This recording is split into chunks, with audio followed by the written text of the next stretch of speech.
શ્રી ગણેશાય નમઃ. જય શ્રી કૃષ્ણ, જય માતાજી. સ્વાગત છે તમારું અમારી યુટ્યુબ ચેનલમાં.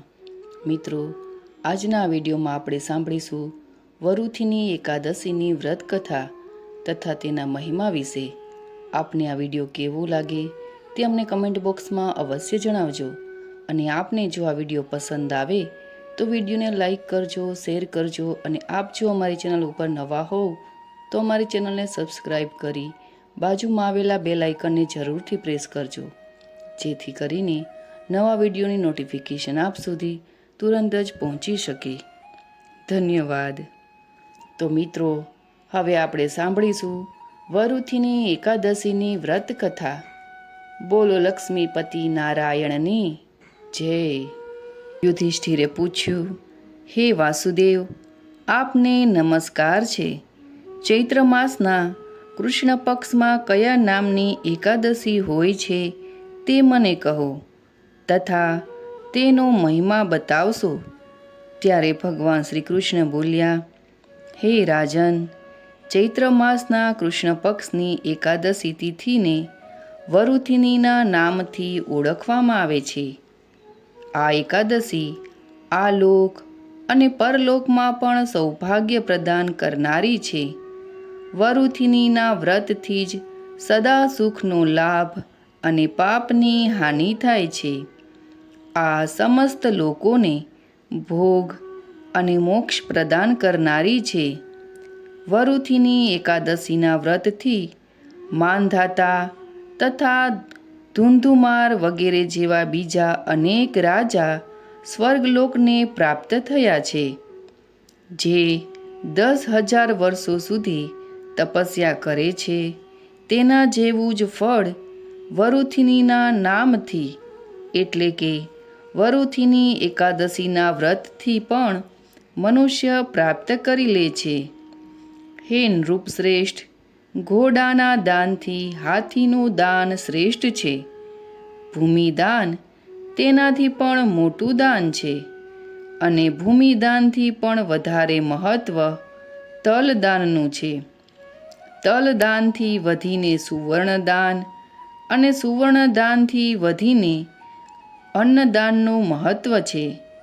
કેમ કે દેવતા, પિતૃ તથા મનુષ્યોને અન્નથી જ તૃપ્તિ થાય છે. વિદ્વાન પુરુષોએ કન્યાદાનને પણ અન્નદાન જ સમાન બતાવ્યું છે. કન્યાદાનના તુલ્ય જેટલું જ ધેનુનું દાન છે. આ સાક્ષાત ભગવાનનું કથન છે. આ જણાવેલા બધા દાનોથી મોટું દાન વિદ્યાદાન છે. મનુષ્ય વરુથિની એકાદશીનું વ્રત કરીને વિદ્યાદાનનું પણ ફળ મેળવી લે છે. જે લોકો પાપથી મોહિત થઈને કન્યાના ધનથી આજીવિકા ચલાવે છે, તેઓ પુણ્યનો ક્ષય થવાથી યાતનામય નરકમાં જાય છે.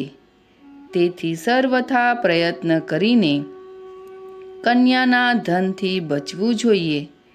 તેને પોતાના કામમાં નહીં લાવવું જોઈએ.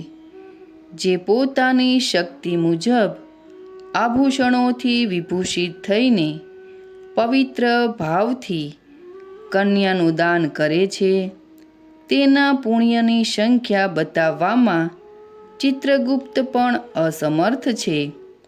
વરુથિની એકાદશી કરીને પણ મનુષ્ય તેના સમાન ફળ પ્રાપ્ત કરે છે.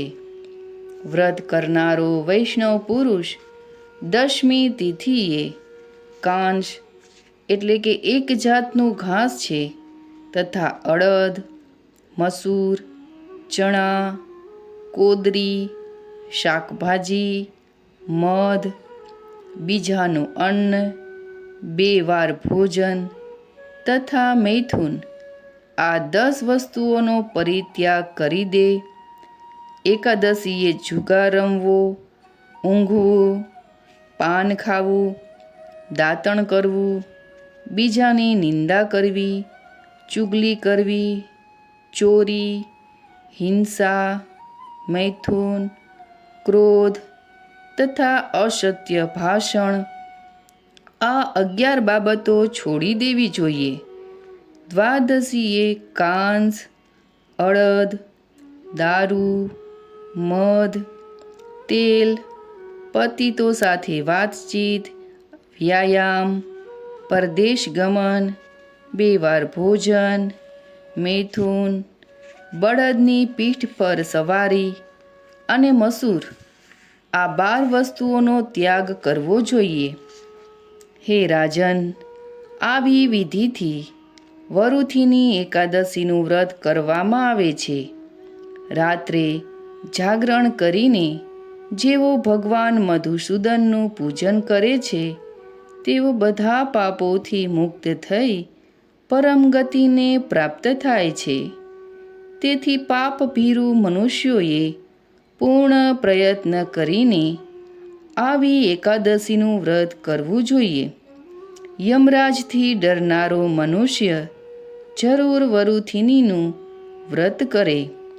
હે રાજન, આના વાંચવા અને સાંભળવાથી સહસ્ત્ર ગૌદાનનું ફળ મળે છે અને મનુષ્ય બધા પાપોથી મુક્ત થઈ વિષ્ણુલોકમાં પ્રતિષ્ઠિત થાય છે.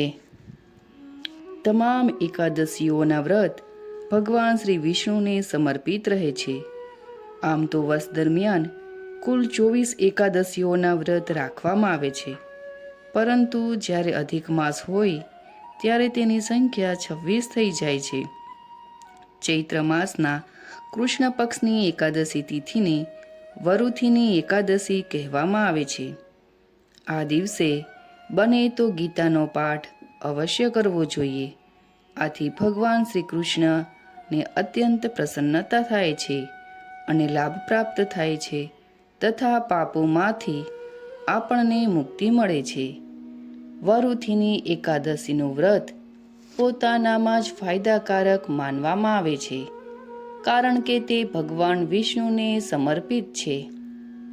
આજે એટલે કે આ વર્ષે 2025ની વરુથીની એકાદશી 24 એપ્રિલના રોજ મનાવવામાં આવે છે. આ દિવસે ભગવાન વિષ્ણુની પૂજા અને ઉપવાસ કરવાનું વિશેષ મહત્વ છે. એવું માનવામાં આવે છે કે આ દિવસે ભગવાન હરિની પૂજા સાથે માતા તુલસીની પણ પૂજા કરવી જોઈએ.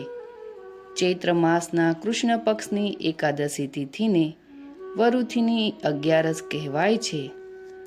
આ એકાદશીના વ્રતના વિશે એવું કહેવાય છે કે તેનું વિધિપૂર્વક પાલન કરવાથી મોક્ષની પ્રાપ્તિ થાય છે.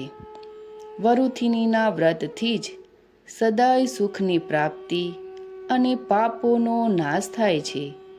જે ફળ 10,000 વર્ષ સુધી તપસ્યા કર્યા પછી મનુષ્યને પ્રાપ્ત થાય છે, એ જ ફળ આ વરુથીની એકાદશીનું વ્રત રાખવા માત્રથી પ્રાપ્ત થાય છે.